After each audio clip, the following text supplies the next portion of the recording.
Hello to all SAS aspirant out there. I want to share some memory based question of PC3 SS exam में जो हमारा PC3 है IT का paper जिसका जो कल हुआ है 22 मई को वो मैं आपके साथ डिस्कस कर रही हूँ। मेमोरी बेस्ड हैं, लैंग्वेज इधर उधर हो सकती है बट टॉपिक वही है क्योंकि अभी हुआ है तो याद है, इसलिए मैं आपके साथ डिस्कस कर रही हूँ। 1/3 पेपर आया था हमारा DBMS से, ठीक है। सभी लोग इसको लेके थोड़ा पैनिक है कि इतने क्वेश्चन कैसे आ गए, लेकिन जिसने भी अगर इन डेप्थ भी नहीं पढ़ा है फिर भी उसने 10, 12, 15 क्वेश्चन इजीली कर लिए होंगे, लेकिन कुछ क्वेश्चन बहुत इन डेप्थ थे। ई गवर्नेंस से कुछ हमारे क्वेश्चन आए थे, अराउंड 3 to 4 क्वेश्चन आए थे, मैं डिस्कस करूँगी आगे। स्टैंडिंग ऑर्डर से कुछ बेसिक क्वेश्चन थे और कुछ बहुत इन डेप्थ क्वेश्चन थे। बेसिक 2 ही थे, वो मैं बताऊँगी। इन डेप्थ थे सारे, ऑडिट सिचुएशन बेस्ड थे।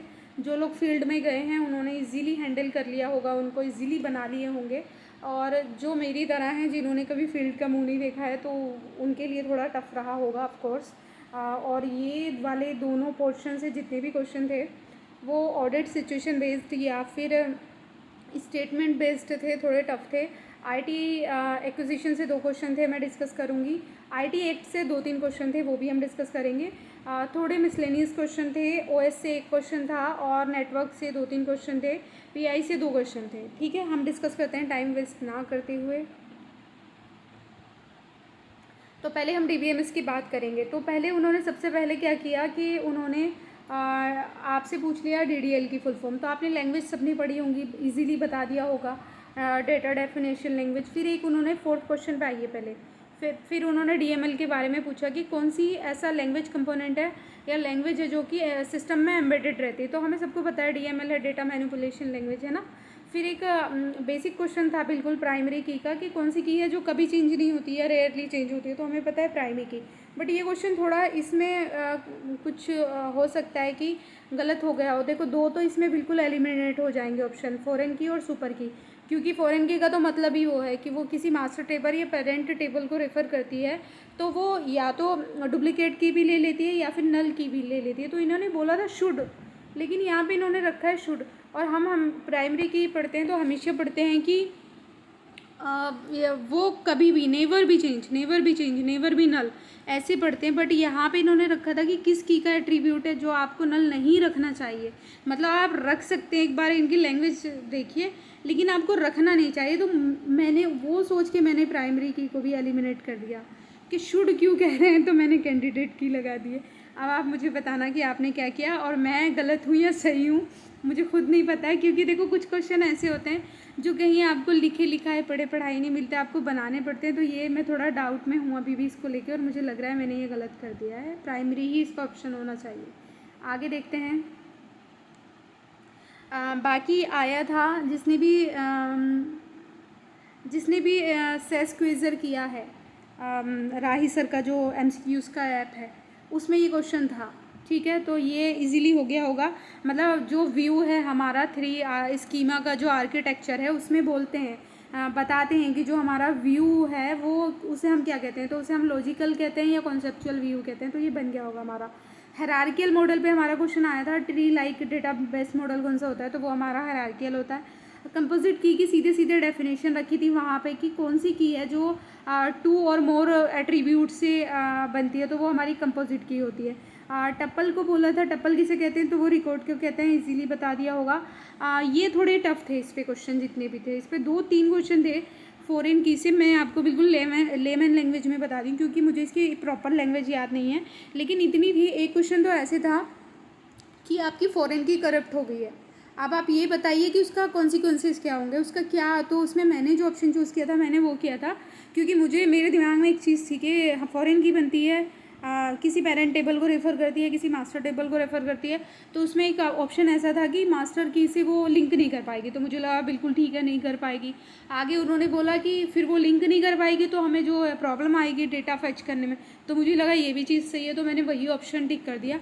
बाकी उसमें और भी ऑप्शन दिए थे, बताना आपको अगर याद है ये क्वेश्चन कैसे आया था, किस तरह से आया था और मैं सही हूँ या नहीं। एंटिटी से आया था, एक एंटिटी सेट से। ये भी देखो लैंग्वेज इसकी भी चेंज होगी, लेकिन था ये ऐसी, मैं आपको बताती हूँ। इसका कैसे था, उन्होंने पूछा था एंटिटी सेट किसे रेफ़र करता है, या तो ये बताइए कि रियल वर्ड में कोई ऑब्जेक्ट है और वो सिमिलर है, आइडेंटिकल है। तो मैंने बोला कि नहीं, ये तो नहीं हो सकता क्योंकि हम बहुत बार पढ़ते हैं, मतलब यूनिक होना चाहिए ये सब। तो फिर मुझे लगा कि रियल वर्ड में कोई ऑब्जेक्ट है और वो डिस्टिंग्विश है, वो अलग है, ऐसी कुछ लैंग्वेज थी। तो मैंने वही ऑप्शन चूज़ किया था, लाइक ये वाला कुछ था लैंग्वेज उसकी। तो आप बताना मैं सही हूँ या गलत हूँ। बाकी उसमें 2 ऑप्शन थे, वो तो एलिमिनेट हो गए थे, वो तो मुझे लग रहा था ये तो है ही नहीं, वो लिंक नहीं कर रहे थे। बाकी एक और आया था एंटिटी से, एंटिटी डिस्क्राइब बाय, किसके द्वारा डिस्क्राइब करते हैं हम उसे, तो उसका ऑप्शन एट्रीब्यूट था। बाकी एक ये आया था बाइनरी सेट से कि 2 सेट ऑफ एंटिटी को हम क्या कहते हैं, तो बाइनरी सेट कहते हैं इसको। आगे देखो, एसक्यूएल से आया था। देखो ये थोड़ा कंफ्यूज करने वाला था क्योंकि हम जब भी जॉइन की डेफिनेशन पढ़ते हैं ना, तो हम ये पढ़ते हैं जॉइन में कि हम जॉइन में क्या करते हैं, 2 रो को जॉइन करते हैं, ना कि टेबल को। तो ये वाली चीज़ मुझे थोड़ा कंफ्यूज मैं इस चीज़ से हो रही थी कि भाई टेबल को ज्वाइन कर रहा है ये।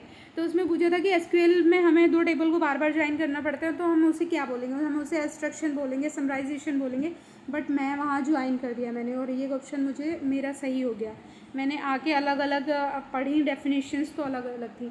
डीबीएमएस की जिसने भी एसिड प्रॉपर्टी पढ़ी है, ठीक है, ऑटोमेसिटी, कंसिस्टेंसी, ये वाली जितनी भी डेफिनेशन है, तो वो उसने ये सही कर दिया होगा कि ऑटोमेसिटी की सीधे सीधे डेफिनेशन दे के पूछ रखा था किसको रेफर करती है। और डीबीएमएस के एग्जांपल दे रखे थे कि किसके एग्जांपल हैं ये बताइए। ये DB2, Oracle, access, SQL server, ये कोई प्रोग्रामिंग लैंग्वेज है या डीबीएमएस है, तो ये डीबीएमएस है, ठीक है। 15 क्वेश्चन बन गए अभी तक, देख रहे हो आप। अब देखो, एक वीक एंटिटी से 2 क्वेश्चन थे, एक नहीं था 2 था। एक क्वेश्चन तो मुझे याद है, सीधे उन्होंने ये बोला था कि एक कोई एंटिटी सेट है that does not have sufficient attribute to form a primary key. तो वहाँ तो सीधे सीधे हम बता पा रहे थे कि हमारा वीक एंटिटी है। एक उन्होंने ऐसे बोल रखा था कोई वीक एंटिटी है, अब आपको उसको, वो तो वीक एंटिटी है, वो मतलब प्राइमरी की नहीं बना पा रहा है, तो आप उसको किसके साथ लिंक करोगे। तो उसका ऑप्शन स्ट्रॉन्ग एंटिटी ही था, मतलब तो आप बताना मैं सही हूँ या नहीं। वैसे मैं इसमें तो काफ़ी कॉन्फिडेंट हूँ कि ये सही करके आई हूँ मैं दोनों क्वेश्चन। एक और था क्वेश्चन, देखो 17 क्वेश्चन बताए मैंने अब तक। कितने क्वेश्चन हैं आए थे अब लगा लो। अब जब इतने क्वेश्चन मुझे याद है तो 30+ क्वेश्चन गए होंगे, क्योंकि कुछ क्वेश्चन जो टफ वाले थे वो मुझे भी याद नहीं है। एक ये इन्होंने सब स्कीमा की डेफिनेशन दे के पूछ लिया था कि the way a particular application view the data from a database that application is uses, मतलब किससे यूज़ करके करते हैं हम ये। तो इसका आंसर था सब स्कीमा। ये भी सेस क्विज़र में क्वेश्चन है, जिसने भी सेस क्विज़र लगाया है एमसीक्यूज़ के लिए उसने कर दिया होगा। हैश से 2 क्वेश्चन थे, एक तो मुझे याद है कि एक तो प्रॉपर उसकी डेफिनेशन दे दी थी कि the method in which record are physically store in a specify order, sorry ये स्पेलिंग मिस्टेक है, इसे इग्नोर करो, according to key field in each record, उसे हम क्या कहते हैं, तो हैश कहते हैं, ठीक है। एक और था उसमें हैशिंग ऑप्शन था, मुझे उसकी लैंग्वेज याद नहीं है, लेकिन हैश से 2 क्वेश्चन थे। व्यू की भी मुझे लैंग्वेज याद नहीं है, लेकिन व्यू से 2 क्वेश्चन उठाए थे। एक में तो उसने ये कहा था कि व्यू मतलब कि फिजिकली एग्जिस्ट करता है और नहीं करता है, ऐसे करके। तो वो वाला था, वो हमारा गलत ऑप्शन हो रहा था। उसमें बोल दिया था कि एग्जिस्ट करता है, तो वो हमने गलत कर दिया था। पता नहीं वो, मतलब व्यू से रिलेटेड 2 क्वेश्चन थे इतने मुझे याद है। और एक था कि ड्राइव फ्रॉम वेयर या ईयर, ऐसे करके कुछ था। मतलब 2 क्वेश्चन थे, और वो भी मैंने कहीं पढ़े ज़रूर हैं, ये नहीं पता मैंने कहाँ पढ़े हैं। वो पढ़े हुए क्वेश्चन थे, मतलब उससे रिलेटेड कुछ पढ़ा था, तो वो क्वेश्चन बन गए थे। रिफरेंशियल इंटीग्रिटी कॉन्स्टेंट पे एक क्वेश्चन आया था, मतलब उन्होंने इंटीग्रिटी कॉन्स्टेंट की डेफिनेशन देके पूछा था कि ये किसे रेफ़र करता है, तो वो बन गए थे क्वेश्चन। 2 क्वेश्चन थे इससे रिलेटेड। फॉरेन की मैंने आपको बता दिए कि थोड़े टफ सेट थे, थोड़े स्टेटमेंट बेस्ड थे, बट वो बन रहे थे। और पता है कुछ मतलब ऐसे इसका अपना एक स्टैंडर्ड है कि कुछ क्वेश्चन तो वो ऐसे देते हैं कि बिल्कुल इजी टू ईट, आइए और खा लीजिए जो मिल रहे हैं आपको। 15 क्वेश्चन के करीब ऐसे होते हैं बिल्कुल, है ना, जैसे मैंने आपको प्राइमरी की के बताया। और कुछ ऐसे होते हैं आपके पास रेसिपी है, आप उसको बना भी सकते हैं और फिर आपको उसके खाना है। तो ये वाले जो क्वेश्चन थे ना फॉरेन की, ये हमारे रेसिपी वाले थे। पहले हमें रेसिपी बताओ, फिर हम उसे कुक करेंगे, फिर खाएंगे। तो ये ऐसे थे ये। आप देखो ई गवर्नेंस से 4 क्वेश्चन थे। 3 तो खुश हो गए थे उसे देख के, सभी खुश हो गए होंगे, मैं ही नहीं खुश हुई होंगी। उन्होंने पूछ लिया था कि आप ये बताइए कि सेंट्रल का कौन सा MMP नहीं है, तो रोड ट्रांसपोर्ट को हटा दिया था हमने कि जी ये नहीं है। फिर उन्होंने पूछा था स्टेट का कौन सा एमएमपी नहीं है, तो उसमें ये बता दिया था हमने कि ये ऑफिस नहीं है। फिर एक थर्ड क्वेश्चन था कि इंटीग्रेटेड सर्विस से पूछा था, इसमें ये पूछा था है या नहीं है, ऐसे कुछ था, और उसमें ईबीज भी था, मतलब वो भी क्वेश्चन हो गया था। जिसने भी एमएमपीज पढ़े हैं सारे 44 उसने बना दिया होगा ये क्वेश्चन। और एक उन्होंने ये पूछा था कि कौन सा है ये जो एनईजीपी का पार्ट है या नहीं है, इसमें ये था। तो उसमें ना सीधे आपने पढ़ा होगा स्टेट का एमएमपी है ये हमारा जो है, तो ये क्वेश्चन ये आंसर था उसका, मतलब 4 क्वेश्चन थे यहाँ से भी ई गवर्नेंस से। बाकी आईटी एक्ट से हर बार की तरह सीधे क्वेश्चन नहीं पूछे गए, बनाने वाले क्वेश्चन पूछे गए। एक तो थोड़ा ये भी स्टेटमेंट वाला था, इसकी लैंग्वेज काफ़ी लंबी थी, मैंने यहाँ पे शॉर्ट लिखी है कि authentication of E record describe in section 3 में। पहले तो आपको ये पता होना चाहिए कि हाँ सेक्शन 3 में डिस्क्राइब है, ठीक है। मतलब ऑथेंटिकेट ई रिकॉर्ड को करते हैं ना हम सेक्शन 3 के द्वारा। तो उसमें फिर उन्होंने ये पूछा था कि आप किसके द्वारा ऑथेंटिकेट करते हो, बायोमेट्रिक से करते हो, डिजिटल सिग्नेचर से करते हो, इलेक्ट्रॉनिक सिग्नेचर से करते हो। अब जिसने भी सेक्शन 3 को डिटेल में पढ़ा है उसने पढ़ा होगा, उसमें एसिमेट्रिक क्रिप्टो सिस्टम का जिक्र है और डिजिटल सिग्नेचर का, तो इसमें डिजिटल सिग्नेचर हमारा ऑप्शन बन रहा था। अब ना ये मैं पूरी लैंग्वेज मुझे याद नहीं है, बट इतना याद है लीगलाइज्ड की कोई वो बात कर रहे थे। अब आईटी एक्ट से क्वेश्चन था, उसमें 2 स्टेटमेंट बनाई थी उन्होंने। सेकंड स्टेटमेंट मुझे याद नहीं आ रही, बट वो सही थी क्योंकि वो कुछ बात कर रहे थे, वो आईटी एक्ट की सीधे सीधे बात कर रहे थे, वो स्टेटमेंट तो सही थी। बट हमारी सुई आके अटक रही थी इस वाली स्टेटमेंट के पे कि ये सही है या नहीं है। अब मैंने इसको कैसे हटाया मैं बताती हूँ, अब मुझे बताना मैं गलत हूँ या सही हूँ। बाकी मैं कॉन्फिडेंट हूँ कि मैं सही हूँ इस क्वेश्चन में। उसमें उन्होंने बोला था कि आईटी एक्ट 2000 ने जो ई रिटर्न है उसको लीगलाइज्ड कर दिया। अब मैंने जब भी इनकम टैक्स फाइल किया है तो हमने वहाँ पे कहीं भी आईटी एक्ट नहीं देखा है, हमेशा उसमें एक 1961 का कोई एक्ट आता है, हमेशा उसका जिक्र होता है। और जब आईटी एक्ट पढ़ा है तब भी उसमें 90 सेक्शन में कहीं भी ये वाली चीज़ का जिक्र नहीं है। तो मैंने कहा कि नहीं ये ऑप्शन गलत है, तो मैंने ओनली सेकंड स्टेटमेंट ट्रू कर दिया। अब मुझे बताना कि मैं गलत तो नहीं हूँ, ठीक है। मैंने तो ऐसे करके किया था। अब ये ऑप्शन भी बहुत लंबा था, पूरे पेज पे आ रहा था। मुझे जितनी लैंग्वेज याद है मैं उतनी आपको बता रही हूँ, लेकिन मैं लेमन लैंग्वेज में बताती हूँ ये क्वेश्चन कैसे था आईटी एक्ट का। उन्होंने ऐसे बोला था कि प्राइवेट की है, पब्लिक की है, डिजिटल सिग्नेचर है, asymmetric crypto system, asymmetric crypto system है। अब इसको डिफाइन कीजिए। नीचे 2 स्टेटमेंट दी थी, एक स्टेटमेंट तो ट्रू थी, ये तो देखते ही पता चल गया ट्रू थी, क्योंकि उसमें उन्होंने सीधे बताया था कि asymmetric crypto system is a process that usage अ की पेयर। मतलब हमें सीधे पता है प्राइवेट की पब्लिक की इंक्रिप्शन और डिक्रिप्शन के लिए यूज़ होती है, ये तो सही था। एक था उसमें ये कि आप इसको रिलायबल कंसीडर करेंगे, तो ऑफ कोर्स हम इंक्रिप्शन करते ही क्यों हैं, इसीलिए करते हैं ना कि वो रिलायबल हो। तो मैंने इसमें चूज़ किया है जी बोथ स्टेटमेंट आर करेक्ट। आप बताइए मैं सही हूँ या गलत हूँ, बताना है आपने कि मैं इतनी मेहनत कर रही हूँ। अब स्टैंडिंग ऑर्डर और एसडीएलसी की बात करते हैं कंबाइंड करके, क्योंकि इसमें एक क्वेश्चन लिंक करके आया था, ठीक है, दोनों को लिंक करके आया था एक क्वेश्चन इसमें। तो हम बात करते हैं इन दोनों को हम कंबाइंड ही करते हैं। सबसे पहले तो ये देखो स्टैंडिंग ऑर्डर को उन्होंने बहुत इग्नोर किया इस बार, लेकिन वो एक चीज़ को स्टैंडिंग ऑर्डर में कभी इग्नोर नहीं करते, वो हैं स्टैंडिंग ऑर्डर के एट्रीब्यूट। तो एट्रीब्यूट से इस बार उन्होंने पूछी अवेलेबिलिटी की डेफिनेशन, सीधे डेफिनेशन थी, बहुत लंबी लंबी थी, पढ़ने में दिक्कत हो रही थी लेकिन बन गई थी। नॉन रेपुटेबिलिटी की इजीली आपने बना दी होगी, क्योंकि अगर किसी को इतना भी पता है ना कि ओरिजिनेटर कांट डिनाई, तो वो तब भी बना देगा, क्योंकि उसके बाद उन्होंने भले ही 50 चीज़ें लिखी थी लेकिन बाकी जो 3 डेफिनेशन थी वो बिल्कुल भी नॉन रेपुटेबिलिटी की नहीं थी। तो इजीली ये क्वेश्चन बन गया। स्कोप क्रीप से 2 क्वेश्चन थे, एक को लिंक किया था उन्होंने एसडीएलसी से और एक को उन्होंने सीधा पूछा था, सीधा भी नहीं था, वो भी टफ था। वो ऐसे पूछा था उन्होंने कि आपने कोई एक्विजिशन कर रहे हैं और उसकी बेस लाइन को क्या चीज़ अफेक्ट करेगी, नीचे उन्होंने बहुत सारे ऑप्शन दिए थे। तो उसमें भाई मैंने स्कोप क्रीप चूज़ किया है कि स्कोप क्रीप करेगी, क्योंकि अगर आपका मतलब रेट बढ़ जाएगा, किसी चीज़ का प्राइस बढ़ जाएगा 15 से 20%, तो ऑफकोर्स वो अफेक्ट करती है।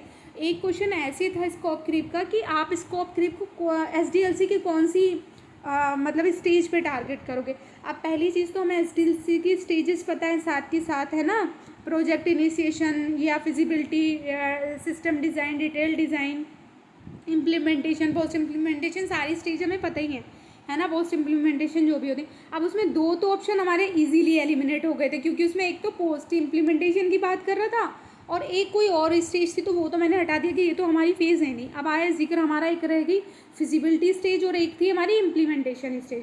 तो उसमें मैंने फिजिबिलिटी चूज़ किया है, क्योंकि हम क्या है, प्रॉब्लम डिफाइन यहीं करते हैं, सारी चीज़ें हम यहीं देखते हैं। तो अगर हमें लगता है कि स्कोप क्रिप हो सकता है कहीं, मतलब वो पॉसिबिलिटी की बात कर रहे थे ना, तो हमें यहीं टारगेट करना होगा कि हमारी स्कोप क्रिप ना हो। लेकिन मुझे पता नहीं क्यों ऐसा लग रहा है कि इम्प्लीमेंट करते हुए तो नहीं होगा, लेकिन मैं मतलब 20% ही डाउट है कि इम्प्लीमेंटेशन ना हो इसका ऑप्शन। 80% तो मैं अभी भी श्योर हूँ कि फिज़िकल मतलब फिज़िकल वही होनी चाहिए, इसकी फिजिबिलिटी स्टेज ही होना चाहिए इसका आंसर। अब देखो आगे, टाइम वेस्ट नहीं करते ज़्यादा, शॉर्ट में बताती हूँ जल्दी जल्दी।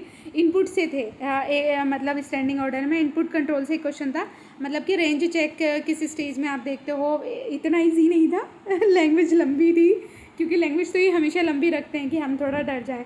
तो डेटा एंट्री चेक का पार्ट था।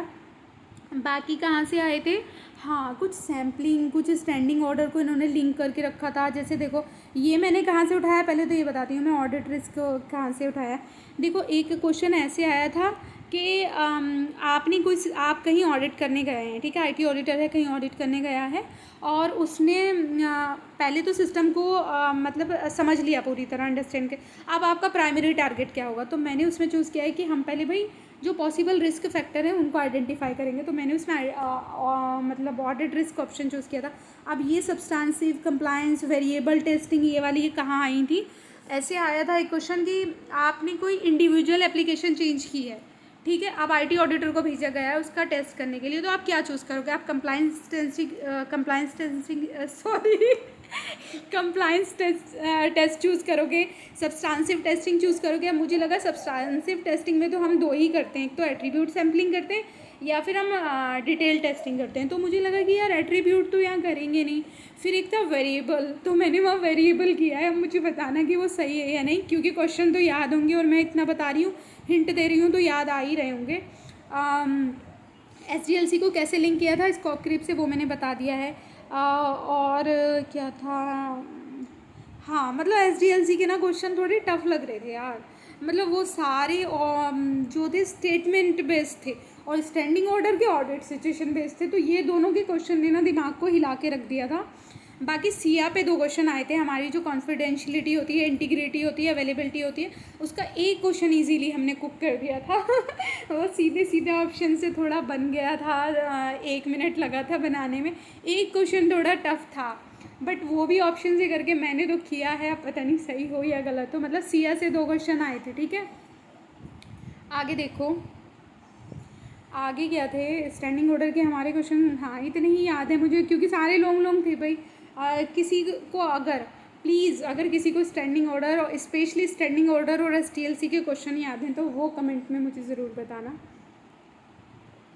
अब कुछ हम मिसलेनियस क्वेश्चन डिस्कस करते हैं कि उन्होंने पूछा था कि करेक्टर फील्ड फाइल रिकॉर्ड को आप असेंडिंग ऑर्डर में मतलब अरेंज करो। तो हमें इतना तो पता ही है ना, चलो करेक्टर हम नहीं पढ़ते बेसिक वाले नोट्स में, कि पहले फील्ड आता है, फिर रिकॉर्ड आता है, फिर फाइल आता है। तो फिर मुझे लगा एक ही ऑप्शन ऐसा था जिसमें फाइल लास्ट में था और उसकी स्टार्टिंग में करेक्टर था, तो मैंने टिक कर दिया और ये क्वेश्चन सही हो गया मेरा। OBDC की फुल फॉर्म पूछी थी, इजी क्वेश्चन है, इजी टू इट वाला है ये क्वेश्चन फिर से रिपीटेड है, ये क्वेश्चन लास्ट ईयर आया था, जिसने भी लास्ट ईयर एग्ज़ाम दिया होगा। Which of the following act violate cyber security, तो इसका आंसर थ्रेट होता है। USP की एक डेफिनेशन पूछी थी, थोड़ी लंबी सी थी बट वो बन रही थी, क्योंकि वायरलेस और वायर वाली चीज़ उसमें बोली हुई थी, तो वो बन गई थी ऑप्शन से। ये क्वेश्चन पे मुझे डाउट है, क्योंकि उन्होंने बोला था ये बताइए कि लेमन लैंग्वेज में बात कर रही हूँ, ऐसे नहीं बोला था ये बताइए, बहुत टफ लैंग्वेज थी, लंबा सही था ये क्वेश्चन भी, कि मतलब आपका जो कंट्रोल है, साइबर कंट्रोल है, वो वीक हो गया, ये आपको कैसे पता चला। मतलब तो मैंने बोला यार वल्नरेबल है इससे ही पता चला होगा, क्योंकि यही लगा, मैंने यही कर दिया। बताना मैं सही हूँ या गलत हूँ। ये क्वेश्चन रिपीटेड है या SS क्विज़र से कहीं ये क्वेश्चन मैंने पढ़ा था, क्योंकि इसे मैंने देखते ही ईट कर लिया था ये मतलब इजी टू ईट वाला था। और फायरवॉल से टफ क्वेश्चन थे। देखो फायरवॉल से टफ क्वेश्चन ऐसे थे, एक तो पेपर शुरू करते ही शुरू में ऐसे डायग्राम दे दिया, यहाँ बता दिया आपका ईथरनेट है, यहाँ बता दिया आपकी फायरवॉल है, यहाँ बता दिया ऐसे डायग्राम कि ये आपका जो है ऑर्गेनाइजेशन का वेब है, ठीक है, ऑर्गेनाइजेशन वेब है। आप ये बताइए, फायरवॉल थ्रेड को आइडेंटिफाई नहीं कर पा रहा है, थ्रेड को आपकी डिटेक्ट नहीं कर पा रहा है। आप ये बताइए, आप डीएनएस को यहाँ इंस्टॉल करोगे, यहाँ करोगे। अब मुझे लग रहा था कि अब यही नहीं डिटेक्ट कर पा रहा तो इसके पीछे आ जाएं, यहाँ आ जाएं, मोस्टली मुझे ये लग रहा था। फिर मुझे लगा कि यार सिस्टम को ज़्यादा थ्रेट हो जाएगी, तो हम अगर फायरवॉल के लिए कुछ सॉल्यूशन करें तो मैंने तो ये वाला ऑप्शन चूज़ किया है कि फायरवॉल से वेब ऑर्गेनाइजेशन के बीच सेट करेंगे। अब बताइए मैं गलत हूँ या सही हूँ? देखते हैं। आप देखिए और क्या था, how will you get access your, देखो लैंग्वेज थोड़ी चेंज है क्योंकि उसमें बीच में उन्होंने ऐसे ऐसे थोड़े डॉट डॉट डॉट भी यूज़ किए थे, इतना तो क्वेश्चन का याद है मुझे। उन्होंने बोला था हाउ विल यू मतलब get access your ethernet to your business partner through internet या थ्रू इंटरनेट, ऐसे करके कुछ था, कुछ तो था। तो उसमें ऑप्शन थे आप किसी वेब प्रोवाइडर के थ्रू दोगे या किसके थ्रू दोगे, तो मैंने तो उसमें VPN चूज़ किया है। अब आप मुझे बताना कि मेरा ऑप्शन सही है या नहीं है। ये क्वेश्चन रिपीटेड था, ये क्वेश्चन पहले आ चुका है। मोस्ट सिक्योर केबल कौन सा होता है हमारा? Optical fibre. बाकी ये उन्होंने पूछे थे, एक तो प्रोटोटाइप मॉडल से एक क्वेश्चन था कि मोस्ट एडवांटेज क्या है इसका। उन्होंने ऐसे दिया था कि मतलब 3 क्वेश्चन थे IT एक्विजिशन से, 2 तो सीधे थे, प्रोटोटाइप की नीचे डेफिनेशन दे के एडवांटेज पूछ लिए थे क्या है, और एक रैपिड एप्लीकेशन डेवलपमेंट मॉडल, ये जो RAD है हमारा, इससे पूछ लिया था कि मोस्ट एडवांटेज क्या है इसका। कि तो उसमें सीधे दिख रहा था कि यार इजीली जल्दी टाइम बन जाता है वो, मतलब कम टाइम में बन जाता है। एक इन्होंने और दिया था कि RAD को मतलब रैपिड एप्लीकेशन डेवलपमेंट से ही था कि हम जो हमारा ट्रेडिशनल SDLC मेथड है उसके ऊपर क्यों प्रीफर करते हैं। तो ऑफ कोर्स हम इसलिए प्रीफर करते हैं क्योंकि वो कम टाइम में बनता है। मतलब 3 क्वेश्चन थे, देखो मिक्स हो सकते हैं मेरे तीनों क्वेश्चन, लेकिन IT एक्विजिशन से 3 क्वेश्चन आए थे। मतलब आपको पढ़ना ही पढ़ना है IT एक्विजिशन, ये नहीं सोचना है। IT एक्विजिशन सिलेबस तो यही है हमारा अभी जो PC3 का है। ऑफ कोर्स पेपर हमारा इजी होने वाला है क्योंकि अब उसमें प्रैक्टिकल भी इंक्लूड कर दिया है, बट इसका वेटेज कम हो जाएगा, बट क्वेश्चन तो यहीं से आएंगे ना।